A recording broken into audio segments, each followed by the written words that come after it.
আসসালামু আলাইকুম, সবাইকে আমার চ্যানেলে স্বাগতম। এখন যে বিষয়টা নিয়ে আলোচনা করব সেটা হচ্ছে সুফিবাদ। ইসলামের সুফিবাদ কি? সুফিবাদ হচ্ছে স্রষ্টা এবং সৃষ্টির মধ্যে বিদ্যমান সম্পর্কের যে আধ্যাত্মিক ধ্যান এবং জ্ঞানের মাধ্যমে জানার প্রচেষ্টা, সেটা হচ্ছে একটা সুফিবাদ।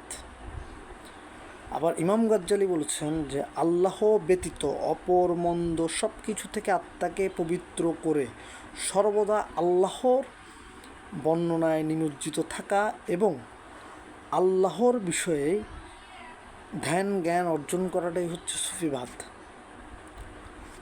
আবার মাওলানা জালালউদ্দিন রুমি বলেছেন স্রষ্টার প্রেমে গভীরভাবে পড়াটাই হচ্ছে সুফিবাদ। তিনি আরও বলেন যে স্রষ্টাকে আমি বলেছিলাম যে আমি আপনাকে পেতে চাই, তখন স্রষ্টা তাকে বলেছে যে যে আমাকে পেতে চায় সে কখনো মরে না, তার কখনো মৃত্যু নেই।